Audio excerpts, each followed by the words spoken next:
Welcome back to the Great Detour. Today I'm chatting with Jake Bushman, host of the Journey with Jake podcast. Jake is one of those people who instantly makes you feel comfortable. He's kind, supportive, and just an all-around great person. His podcast is all about storytelling, adventure, and personal growth. But his own detour, one that led him to podcasting, shows how life's unexpected turns can open new doors. We talk about navigating uncertainty, trusting the process, and following curiosity to see where it leads. I really enjoyed this conversation, and I hope you will too. Let's get into it. Welcome to the Great Detour. I'm Jess, your host. In this podcast, we talk about life's unplanned paths, those experiences that challenge and transform us in ways we never expected. Through honest conversations, my guests and I share inspiring stories and practical advice to help you navigate your own journey. I hope these stories inspire you to trust your path, embrace change with resilience, and step into your most authentic, empowered self. Jake Bushman, welcome to the Great Detour. Thank you so much. I'm so happy to be here. I love your podcast. I love what you're doing. The Great Detour, I came across it somehow just on Instagram organically, and I was like, wow, this is awesome. Been listening to your episodes, so thank you for having me. This is awesome to be part of this. Oh, I appreciate you so much. So Jake is an OG podcaster and has been doing this much longer than I have. And I was listening to your show earlier this week, and I saw that you just hit your 150th episode. Am I correct? That is correct. Yeah, 150. What a milestone. How's it feel?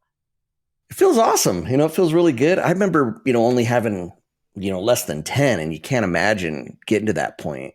And it does. It takes years. I mean, it's been 3.5 years of doing this. I used to put out episodes every 2 weeks. And then I got to where I did 1 month of every week, kind of went back to every 2 weeks. And now it's weekly. This past month in February, I did one a week or twice a week. So it just kind of varies. But for the most part, it's a weekly podcast. And here I am 3.5 years later, 150 episodes in. Love it. It's been awesome. Incredible achievement. I am about to put out my 6th episode this week. So I aspire to make it to the hundreds one day. Well, what do they say? If you get past 7, you're like better than 90 some odd percent of all podcasters. Yeah, I think most of them I heard die out around 8 episodes. So I'm like, all right, I'm getting there. You're moving. You're doing things, and you got a great show. And I love hearing your guests and who you're talking to and their stories. I love everyone's individual story, which is fantastic. Yeah, same to you. So for those of you who have not yet tuned into Jake's podcast, it's called Journey with Jake. And every week he has different guests on from all different walks of life and backgrounds. And they tell their journeys, their adventure stories, their travel stories. And it's a really entertaining show. But also underlying all of the episodes, there's this underlying message that your journeys, your adventures, they can really help shape you into who you are and ultimately help you overcome the obstacles and the challenges that you're facing in life. So I really love that. And obviously, we are speaking the same language here, so I was so happy when we connected on Instagram. Yeah, definitely. Yeah, it's been fun. I don't think my podcast started off like that. I thought in my mind, it's just going to be a travel podcast, and I'm just going to talk travel and places. But as I started talking to people about their stories and their experiences, I was like, no, I think it's more than that. It's who these people are, and it's their journeys. And it's not necessarily an adventure or a place, so to speak, but their journey of life is an adventure. And yeah, it's been fun. It's been a lot of fun. That's awesome. So I've got to know, how's it feel to be in the guest seat right now? Yeah.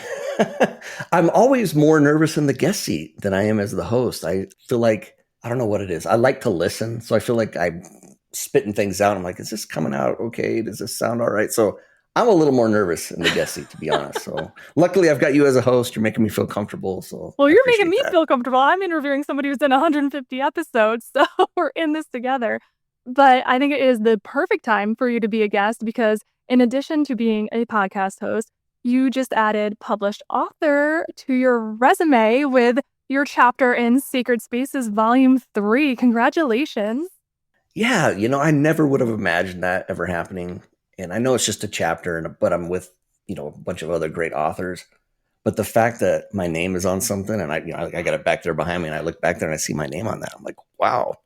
So yeah, it's just another blessing of doing the podcast. I would have never done this if I hadn't have started the podcast. So it's one of those good detours that we took to get to this. Exactly.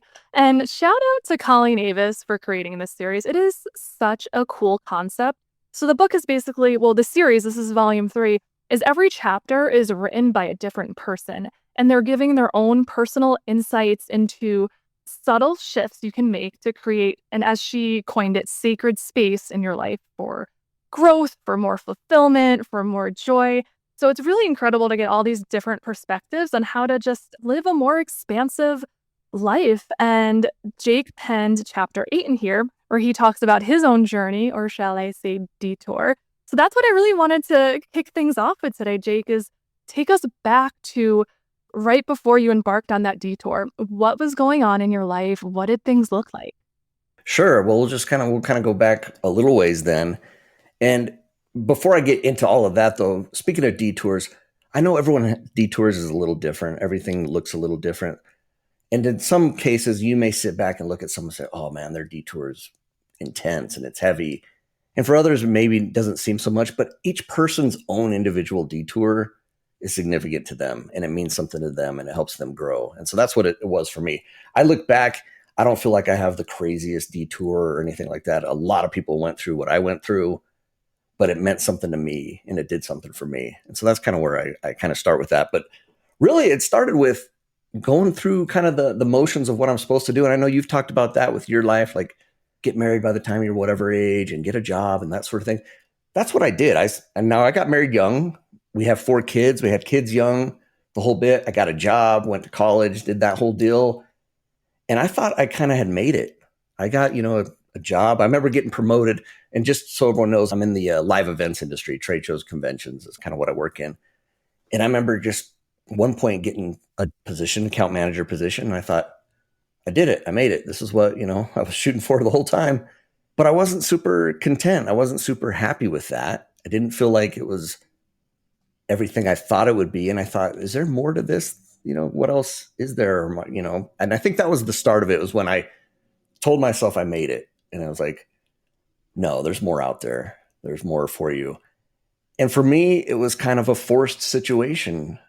2019, the end of 2019, we start hearing about this COVID thing sneaking around. And then next thing you know, 2020, COVID happens, and being in the live events industry, that shut it down. Everything started shutting down. I still remember sitting in my office and hearing somebody out in the hallway kind of walk by and said, oh, this a particular event, it canceled. And I thought, wow, if that's canceling. And then just like dominoes, everything just started canceling. And next thing you know, I'm furloughed and I don't have a job anymore. And that was tough because the whole time I was like, this is all I know. And even when I thought back, when I said, okay, I made it, but maybe there's something else out there for me. I didn't know how to approach that because all I knew was trade shows and conventions. And so every time I thought about doing something else, I'm like, no, because I'll have to take a major pay cut. I just have to learn over. I've got kids who depend on, I just couldn't get there. And so to be forced into it, a couple things happened. First, the stress was high for one, but there was also a little bit of relief. It was almost like Interesting. the decision was made for me, which was kind of Yeah. weird. It was kind of a weird vibe with that. But then there's the pressure of not having a job and what am I going to do next? And a lot of people were going through that, especially, I was living in Las Vegas at the time. Las Vegas is a service industry. The whole strip shut down. I think unemployment in Vegas was over 35% when all this went down. So it was just Wow. incredible. And so I wasn't the only one suffering. And I think I even felt guilty for that I was feeling bad for myself, because I was like, there's other people worse off than I am. And yet I'm feeling bad about myself. So that's kind of where the detour really detoured, I guess. I know it was such a tricky time. And I hear what you're saying, where it's like, oh my gosh, everybody's going through something right now. People are losing loved ones. People are being furloughed or unemployed. Like, how can I feel? It's almost like you feel guilty for your own struggles and focusing on your own struggles. But it's what it is. Like, we were all in our own stuff. And I think COVID was a time where it shook a lot of things up for us. I think with people's careers, with like reevaluating their passions and purpose, with relationships. I like to be really trendy. I joke, I got a COVID divorce, but like there was no distractions. You were forced to sit with yourself and you couldn't go out on vacation, you couldn't go to the movies. You had to really sit with what was going on in your life and say, okay, like, is this what I want? Where is this going? And it was a tricky time for a lot of people. And I think, if you're going through something, don't ever minimize your struggle. Kind of like what you started off with, like, oh, my detour is not huge. It's your detour and it's so Exactly. personal to you. And I think it's important to, yes, of course, recognize that other people are going through things as well, but also give space for your own struggles because that matters too. Definitely. And I've learned that along the way. And it's taken me a lot to learn that. But that's something I've had to learn is like, hey, it's okay to deal with this in the way that I can deal with it and sit with that and be okay with it. Don't wallow in it, but sit with it. I think is kind of the distinction I had. Exactly. The one thing I started doing, because immediately, next thing you know, when I don't have to wake up to go to a job anymore, that was hard for me because I was always so, scheduled and I had a plan like, okay, wake up, do this, that. I'm not having that anymore. So I started listening to podcasts and I really didn't know what podcasts were, but I started listening to them. I listened to a podcast. It's the Achieve Your Goals podcast by Hal Elrod. He wrote the Miracle Morning book. I was a miracle morning practitioner, so to speak. I had a little morning routine, but I kind of not gotten away from it. I still would wake up and do some things, but kind of didn't do it as fully intentional like I had in the past. And the first podcast I listened to was with him, and he talked about doing, getting back into your miracle morning and just refocusing. And so it was like perfect timing for me to listen to that. So I was like, he's right. Let me refocus. Let me get up in the morning. Let me have a routine. So I started doing that. Even though I didn't have a job to go to, I still would get up, go through a routine. I would journal. I'd go for a run. I would do things to just kind of help me mentally, get going again is what I was trying to do. And so I started looking at maybe I could do drop shipping. I just started looking at different options of things I could do. I ended up creating a whole website store for drop shipping. I ended up not going with that, but I did it, learned some skills, and I kept myself busy. I remember taking a gratitude course from a guy named Chip Franks. I wanted to ask you about that. I thought that was Okay. so great that you did that. Yeah, and that was fun. There's like 30 of us in it. It was online, and I'd only known him online, and Yeah. I'm friends with him now. And I had him actually. He was on my podcast like episode 8 or 9 way back when. But so I text him every now and again and talk to him. But he was so good, and it made me appreciate things. I remember the second or third day sitting in this course, and he'd always ask how everyone's feeling, and I was just having one of them days where it's like it all hit me like you don't have a job, your things aren't happening, nothing's going on, and I was just kind of. But I went through the course, and he reached out to me later. He's like, I could tell you were struggling today, and he just wanted to reach out, see how I was doing, and that meant a lot to me. It was nice to have someone kind of reach out. Yeah. So I got busy. I tried to get busy as the best way I knew how. I ended up going to some employment classes and things to learn how to like write. I hadn't written a resume in years. The So I worst, was right? like, It's the worst. it's the worst. Especially they kept talking about, oh, you got to have these certain keywords. And I'm like, Mhm. what? Like, I didn't realize just like everything, Instagram, everything, there's an algorithm. So there's an algorithm for your resumes as well. But I did that, and that was so good because it had a spiritual component to it, which I needed. And the people that worked with us were so great and so kind because they knew we were struggling Mhm. and we're trying, and I made connections that way with different people who were also going in the same boat as me. Just a lot of good things happened from that in the time that I was struggling, I guess, and not having anything. And out of that, I ended up getting a job. I ended up getting a job with a company that headquartered in Utah, and I was going to move to Ohio and Michigan area. And it was for a company that did prep for like MCATs for pre-med students, as the MCAT prep test stuff. And so they're like, yeah, you'll be a regional manager. You're going to cover the Ohio and Michigan universities. So I said, all right. So I went to training. In the first week at training, it turns out it's like this high pressure sales job. And I'm not a salesperson. I would never survive. So that first week I was devastated because, they're listening to us on a phone. You got to make 150 calls a week. And I was just like, wow, this is not what I thought it was going to be. But I sucked it up. I was like, well, they're paying me. I got to do it. I started flying from Vegas to Ohio and Michigan every week. Oh, wow. It's a lot. During the height of COVID, I'd end up going there and sitting in a hotel room, calling people from the hotel room, trying to meet with people. I did meet with some great college students. That was the best part. I had some really awesome pre-med students that I worked with who were tutors and things. And that was the nice part. But that was such a struggle. And I kept questioning why. Like, I took this thing, I felt good about it, and it's not good. It's not me. It's not who I am. And I was struggling with it. And at the same time, we decided, well, let's sell our house because we're going to have to move. So the house was up for sale. Just, everything's going crazy and COVID's rampant everywhere. And it's just, it was just a crazy time. So the same day that the house sold was the day I decided I'm not going to keep doing this job. Wow, what a baller move. Yeah. But I was like, I'm going to stick it out. I'm going to keep going. But I made the decision in my mind. I'm like, I'm not going to move my family to Ohio. I'm not going to, because this just isn't going to work out. And I even had a call with my boss like the night before. And I remember he gave me some analogy of Michael Phelps, how he knows how to swim, but he doesn't practice high dive. It was really, I just remember I was like, what? It made no sense. It made no sense to me. But I felt such peace when I decided not to move the family to Ohio. Now, my wife all along, she kind of had that feeling from the get-go. She didn't feel good about this from the get-go. I probably should have listened to her more. Always listen to your wife. Yeah, exactly. And I think in my mind, I was so happy that somebody wanted me, that I felt wanted again, that I don't know if that just kind of overtook everything. And I thought, I'm going to do this and it's going to be great. But she was unsure the whole time. And I should have listened to that more.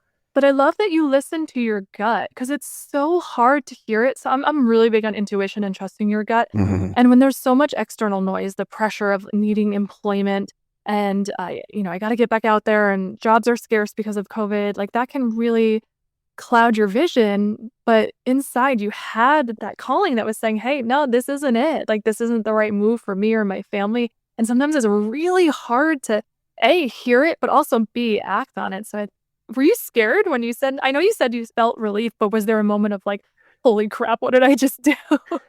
And the funny part was I thought, am I supposed to do I tell him now? Like, I'm like, I talked to somebody. In fact, I actually talked to a lawyer who's in career, employment law. And I was like, am I required to tell him that I'm not going to, he's like, as long as you're still doing your job, you can keep doing your job. So I was like, all right. And the funny part was after that, my numbers were the best. I was making the pressure was off. because the pressure was off. Yeah, I didn't have that pressure. So I was just because I thought to myself, if I can't get through these people, I don't care. It just was a different vibe. Yeah, it was scary because I was like, well, what, I'll just keep doing this. The nice part was I had that job. So at the same time, I could look for something else. And that's where a job in Utah came about, is for a company called Test Out. They've sold since then. But I went to work for them after, it's a few months. I still battled it out for a few months with this other company. But that was such a huge blessing going to work for this company. A guy I worked with, his name's Travis Wild. He's actually been a guest on my podcast. What a great mentor he was. Our boss, Aubrey was her name. She was so great. Such a great people. It was such a different feeling going to work for this company. And I know things have changed for them because I know they've been bought out. And so I know it's been kind of crazy there. But I spent a year with them, and that was such a great blessing to do that. And even before that, that's when I kind of decided, hey, Journey with Jake's going to come about. Somehow that came to my mind. My brother kind of helped me come up with that. And the whole time I was working for this company in Utah, I didn't start the podcast, but the wheels got going. I started planning for it. Right. Came up with a plan and launched the podcast when I got back into the whole trade show convention industry, which I never thought I'd get back into it, but here I am back into it. But it's what I know. And, I have a different look at it, though. I look at it totally different than I did. I realize it can be taken away at any time. Anything can be taken away at any time. That made me realize that. It made me realize I need to be more prepared for things. Mm-hmm. Made me realize to listen to my wife more, trust her more.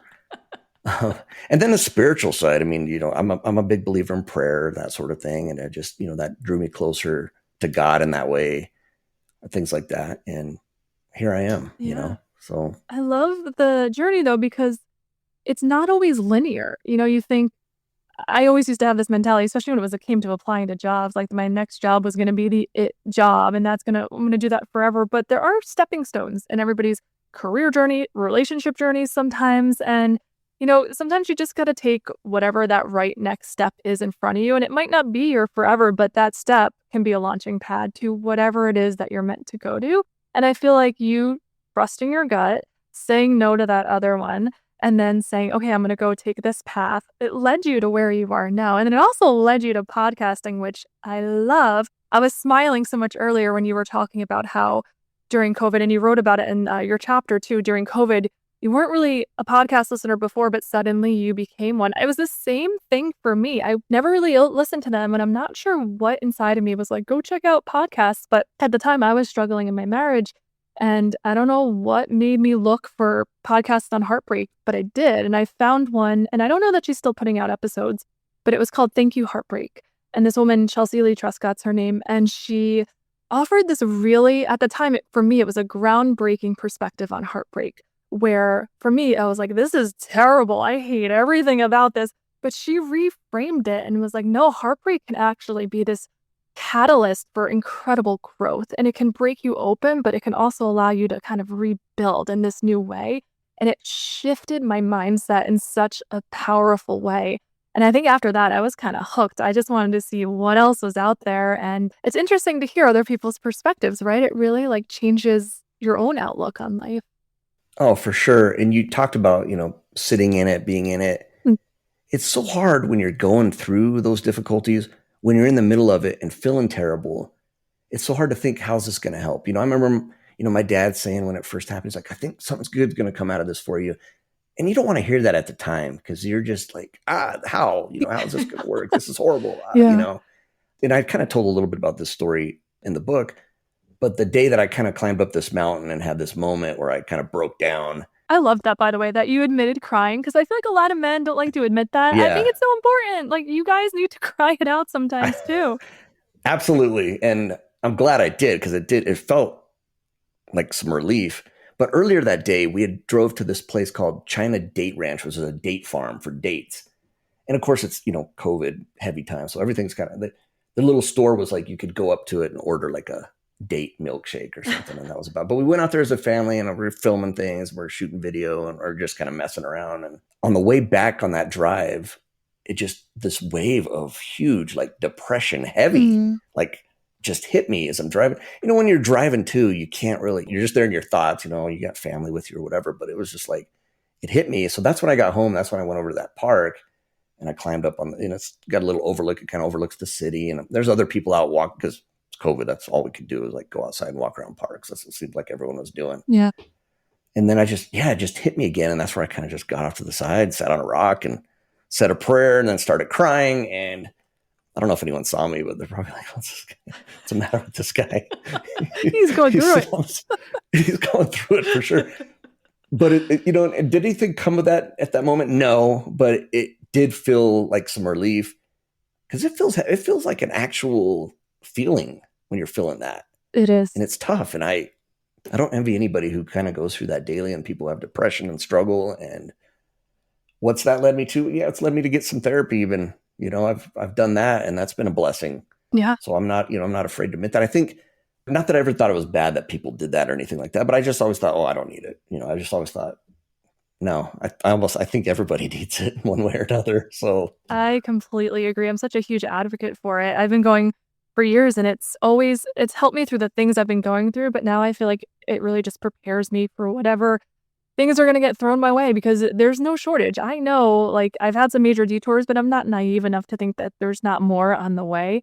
And I think it just helps strengthen me and just build my resilience and know how to both tolerate detours and also navigate them from experience. So I think therapy is a huge asset, and it stinks that it's not accessible to everybody. I know therapy can be very expensive. So I always encourage people to just find whatever outlets you can to really take care of your mental health. And I think, the focus on mental health has become so destigmatized in recent years. And I love that because it is such a priority. I mean, we're all going through different things, and it's so important to take care of ourselves. And I love what you did by plugging yourself into your community and your church and, during that time of uncertainty and saying, okay, I'm going to take some action. I'm going to take some courses and work on my resume. And then the gratitude thing really hit too. I absolutely love that. I read a book.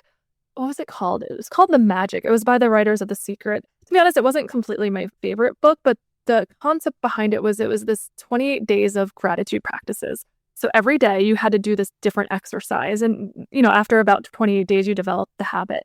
And it really makes you think about all the little things in your life that you really day to day ignore and don't realize that you are grateful for. And it was an incredible experience for me. And I try to integrate that into my everyday life now. So every night before I go to bed, I have this little like stone by my bed and it says thank you. And I look at it and I just think of like a couple things that I'm thankful for. And no, it doesn't solve everything, but having No, that energy of gratitude, I think there is something about it that makes life a little bit easier to navigate and makes things a little bit lighter. for sure. And I'll kind of go back to Chip Franks a little bit. One thing he taught in his gratitude course was what he calls the Mighty Five. And that's where he gives five things that he's thankful for every day.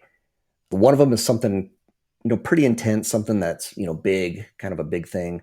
The second one is just something random. It could be, I'm grateful for this pen because it writes, or, something simple. Yeah. But then he did the third one he does is something that's bad that happened to you and kind of why you're thankful for it. And I think he gives examples, and he even sends out these emails where he'll give his five for the day. And some of them are like, where he's got a health issue or something. It's like, how can you be thankful for that? But then he has a way of like, I can be thankful for it because it's allowing me to realize that I need to do this or that, or it's just different ways to do that. And then the last two are just, again, just two other random things that you're thankful for.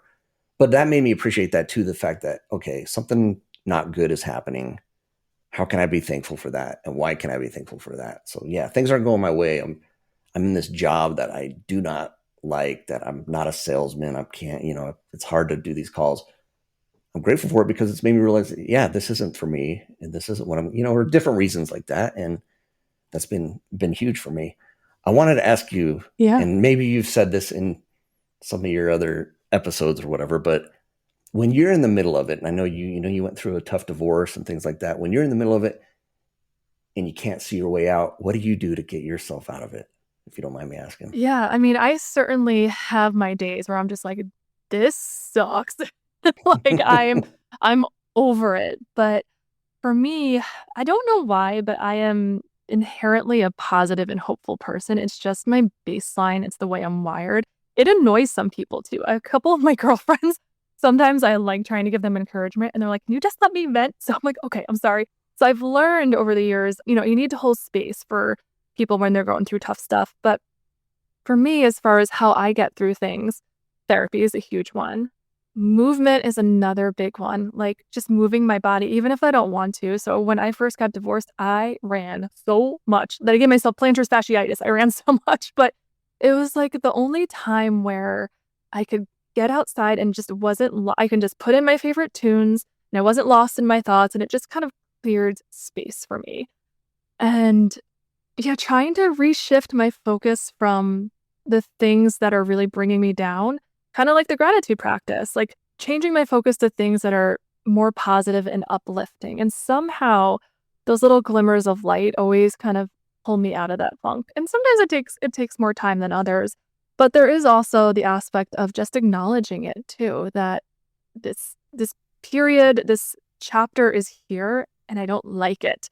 But I also know from experience that it won't last forever. There will be a morning where I'll get up and be like, oh, I feel lighter today. Like, have you had that? Like, do you remember that moment? Oh, Like, I remember there was like a couple months after my divorce where I woke up and I was just thinking, wow, I haven't felt like crap in a couple days. Like, oh, wow. And it's just, you just realize I'm healing. And it's a really beautiful moment when you have that. absolutely. Something else, again, I keep going back to Chip Franks, but he said so many good things, but he would always say, this too shall pass. Yeah, And it kind of goes both ways. Even when you're feeling good, sometimes that'll pass as well. And you kind of have moments where you're not feeling so good. exactly. But yeah, you have those, where you're just not feeling good. And then, yeah, I'll wake up one day and put my feet on the ground. I'll say thank you. And yeah, I just feel better, just feel better about things and have a better outlook. I love the fact that you are just someone who is just naturally optimistic and a happy person, because that you always got this smile on your face. I'm like, oh, that makes me feel good too. So I appreciate that. I kind of feel like I used to be kind of that happy go lucky. And I feel like over the years I've gotten not as Jaded. much. Yeah, man, I've gotten jaded. I don't know what I just, and I want to go back to that. I was thinking about that the other day. Like, I need to get back to the go lucky, happy person that I've been and not be so Got to find more joy. exactly. Try to find more joy. How can I do that? Well, it's through those, simple practices. One thing I've done, and I know I mentioned this in the book, but I like to reach out and text somebody every day if I can. just to tell them how much I appreciate them and how grateful I am for them one way or another. I try to think of something specific. I'll usually just kind of scroll. I think I'm on the H's now. I like to just kind of do that in my, in my phone and just reach out to somebody, not expecting anything back. But sometimes, and the cool part is sometimes I'll get a call from them calling me back, and they'll, a lot of people are grateful for that. People appreciate someone recognize them. It kind of shocked me how grateful people are, and I think people need that. I think we need to, man, kindness. That's another big thing for me. Kindness goes such a long way, and so many people showed me kindness when I was struggling. And again, I felt guilty because I felt like, oh, other people are struggling, and people who are struggling were showing me kindness. And I thought, I have any right to be grouchy and not want to talk to me. It's this guy right here, but yet he's reaching out, asking me, if he can help and what they can do. And that's just huge. And that means a lot to me. And I appreciate that. And, people who come up to me and just give me a hug. I found out I'm a hugger. I didn't realize I was much of a hugger, but now I love it. I'm a hugger now. So I love it. But we need each other. We do. absolutely. I love that practice. I feel like, especially nowadays in the age of social media, it gives this illusion that we're all so connected, but we're really not. And I love the practice of actively checking in with your friends and family if you haven't heard from them, see what's going on in their lives, or even just like acquaintances, like somebody that pops in your head. Why not? It does really make people feel good. I actually try to do something similar, but with compliments. I feel like people don't dole out compliments enough. So I'll oftentimes, you'll think something in your head, but you don't verbalize it. So now when I'm out and about, if I'm like at the gym and I like this girl's sneakers, I'm like, hey, I like your sneakers. And it honestly makes, like, you see people light up and it makes their day. And so I try to do that when you think positive things, like, why not share it with people? Because it could like impact them in a positive way. And that in turn, I think, like, fills me knowing that like I did something nice for somebody. I'm going to start that. I like that. That's a great idea. I never, Right? Because you probably yeah, think it and then you just don't say it. yeah, exactly. Like, Yeah. hey, that's a great idea. No, I love that. There's all these little things that we can do and these little practices we can do. And that's what I think I loved about Sacred Spaces. All these different authors have different things that they can teach us and learn from. And I learned from everybody. I learned from you. I learned from everybody. And it's been a blessing. I'm the same way. I think we're kindred spirits in that we're very curious and we just like to hear different people's stories and perspectives. So that brings me to your podcast. Tell me a little bit about that transition. You said before that you were kind of feeling some nudges, like, oh, I kind of want to do this. But what was it that made you finally pull the trigger and say, I know nothing about this, but I'm just going to dive in? Yeah, I did. I knew nothing about it. I'm not very techie. I mean, we were having problems getting this podcast going because I'm trying to figure out my mic, and I'm like, I do this all the time. Trust me, I've had over 150 episodes. So yeah, that part I didn't know. But I think what it was when I started listening to podcasts, and I heard just everyday people on these podcasts, and some with some great stories and great insights. I thought, if they can do it, why can't I do it? And so that was kind of the first nudge. And then my younger brother, talking to him, he was the one who really encouraged me. He's like, well, you love this. You love sharing your memories and things. Let's talk to people about that. Let's do that. And he kind of encouraged me. And I remember at one point, he gave me a date. He's like, you need to do it for this date. And at that point, I couldn't do it for that date, but I ordered a course. I took a course on how to podcast, and it literally took me through every little step, from ordering my microphone to, pulling it out of the box. I mean, and I needed that because I needed like step by step by step how to do it. So I started taking that course probably around October of 2021, I guess. And I didn't release my first episode till end of December, 1st of January of 22. So that's how long it took me to get going. But the nice part was that course had some, hey, you need to record 3 episodes and just get them out there, published, right? And so I did that. I recorded 3. One was with my brother. You always do something. And that one I had to record twice because I messed it up the first time. So there was all kinds of problems, but I remember telling people too. I remember like telling my mom, I'm going to do it. And I think she's like, oh, okay, sure. Whatever. And now she's like my biggest fan. She'll call me every time I release an episode. She's calling me later to talk to me about it, which I love. So So it's sweet. been good. Yeah, I don't know. I mean, it's just, once I did it the first time and I loved it so much, and the support was so great. All of my family, friends were like, hey, that's awesome that you're doing this. And so that helped as well. I mean, if I had a bunch of haters, maybe it wouldn't have been, I don't know, but I don't see myself stopping. I love it so much. It brings me joy. Everybody I talk to is different, but they bring something to me. They add something to me. Some of them are great friends now that I have. It's It's amazing. It's been awesome. That's incredible. Have there been any particular stories that have really changed your own perspective or inspired you in a certain way? There's been a few. I had a guy named Ben Lawson who struggled with cancer and just kind of that whole aspect. I mean, he thought they had to intubate him and he thought that was it. He thought he was going to be gone and, saying goodbye to his family essentially during COVID, I might add, when no one can be there. Oh, wow. He's pretty much alone. And just that heartache, seeing that, and then him realizing, he came out of it and now he's just, he's a bodybuilder, exercise, just amazing. That affected me a lot. And just some of the simple stories of people who, struggle with their family or, things like that. My heart goes out to a lot of these people. But even the ones that accomplish something great, they get to the top of Mount Kilimanjaro or, they ride their motorcycle across China, just to see them light up when I talk to them. And for a while, I wasn't sharing anything on YouTube. So it's just me. I'm like, I've seen them light up and I'm like, I hope this comes across when they talk. But now it's on YouTube, so people can watch them there if they want to see their faces light up. But that's just huge. When I see them light up about their story and their journey and their adventures, man, it's awesome. I've had gymnasts and them talking about accomplishing these great feats, and a cheerleader to someone whitewater rafting, skiing. I mean, it's all over the place, but I love it. And it builds me up. And a lot of this stuff I don't do. I kind of joke around that it's an adventure podcast and I'm not super adventurous like my guests. I'm kind of living through them. Living vicariously. Yeah. And I'm probably not going to be climbing Mount Everest or anything like that anytime soon, but just to hear what they've done and who they are and their love for it. It's been awesome. Yeah, you do have such a wide variety of guests.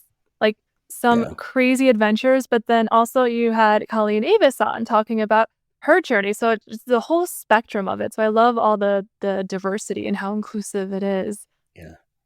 Obviously, we both really value the power of storytelling. So I'd love to hear from your perspective why you think both telling our stories and also listening to each other is so important. That's a great question. So the first thing I noticed when I started this podcast was I do genuinely love hearing people tell their story. And I think that's why I think I've done well on the host side of it, is because I allow people to just tell their story. I kind of maybe give them a little nudge here and there, but then I like to just let them tell it the way they want to tell it. And I can see it does something for them. I can see them as they're talking to me. I can see, like I said, I see their face light up, but I sometimes see them get serious when it's a serious moment or when they're talking about their family or someone who's done something for them and just how important that is to them. For me, it's great to sit there and hear that. And then I realized, and Colleen opened this up with me, is that I do have my own story to share, and it's important to share that when I can. So I'm grateful to be here to be able to share this story as well. And that does something for me too every time I share it. And that's why it was great to put it on paper, put it in the book. It's great to tell other people about it. It does something both ways. I really feel like most of my episodes, do I give a lot back? Not as much maybe, but when I get done with those episodes, I put up the mic or whatever, and I'm just like, wow. I sometimes have to go walk around the house because it's so amped up sometimes. It's a high from talking to these people and what they're doing. And some have had tough lives, and they've gone through tough things. And I just admire the fact that they're moving on and pushing on. And man, I just spoke to a guy who, it's kind of funny the way he said it, but he's from the South and he, quit school early, like when he was a teenager, and just went to work in like oyster beds, just hard work.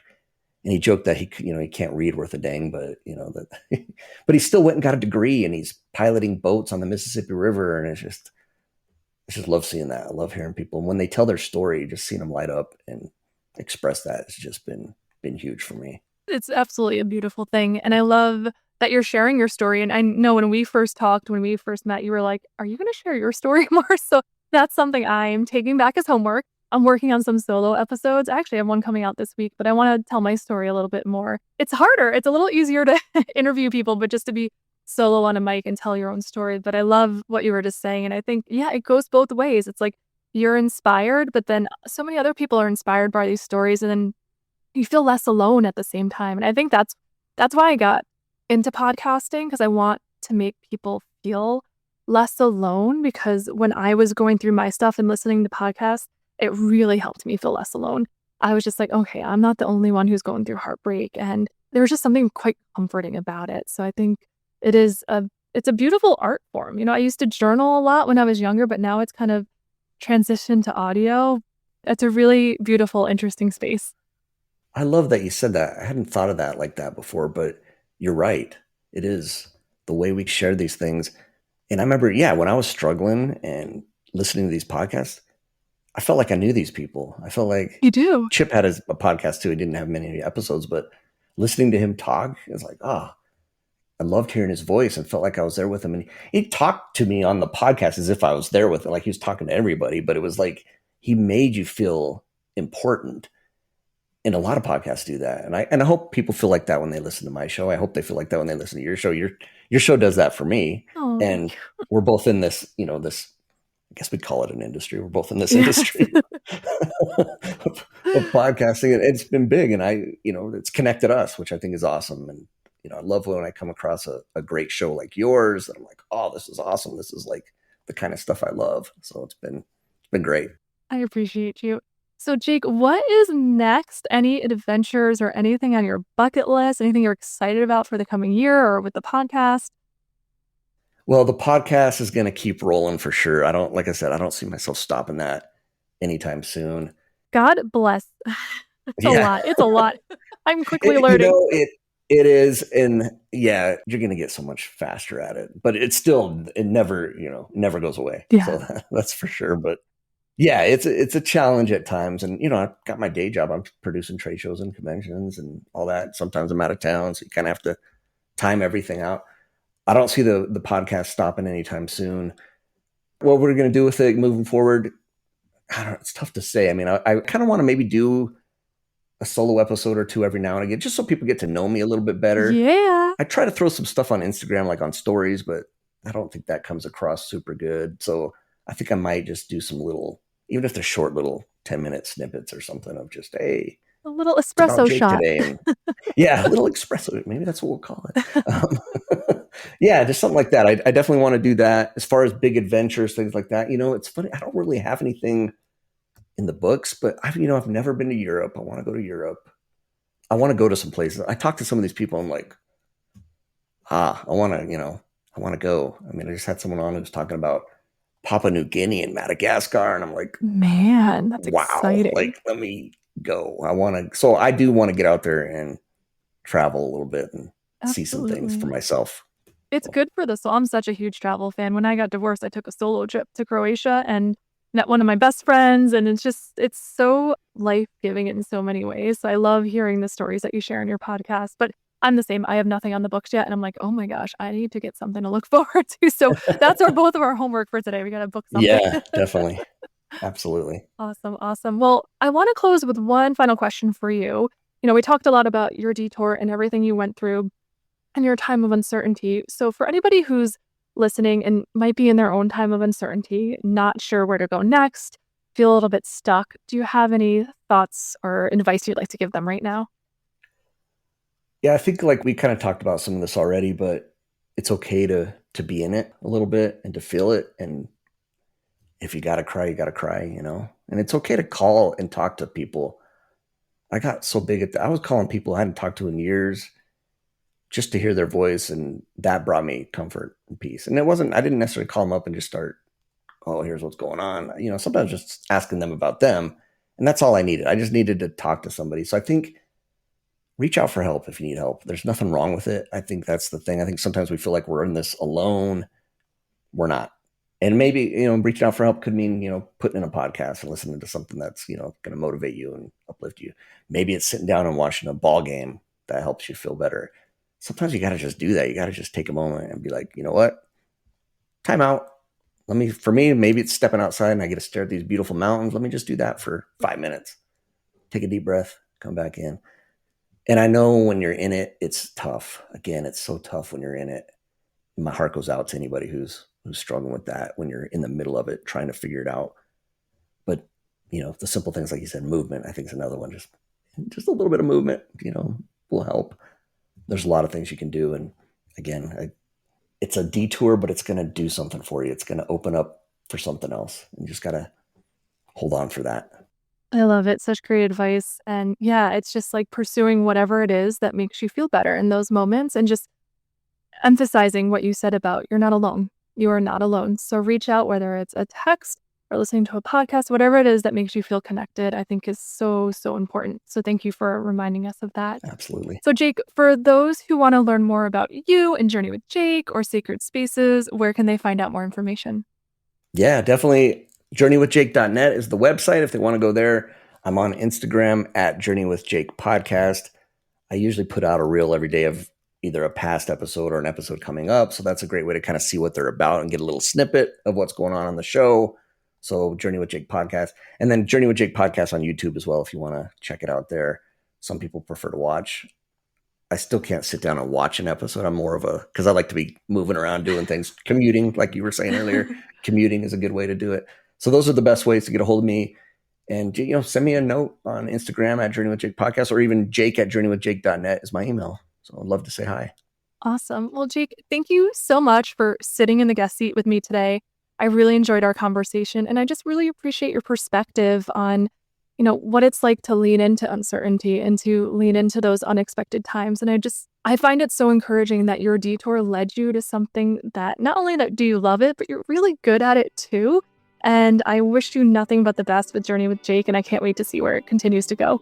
Thank you so much, and thanks for all you do. Keep up the great work on the Great Detour. Thank you. I appreciate you. Thanks for listening to The Great Detour. If you're enjoying the show, I'd love if you could leave a rating or review wherever you listen to podcasts. Have your own detour story? You can share it with me by visiting thegreatdetour.com or The Great Detour on Instagram. Thanks for taking this journey with me.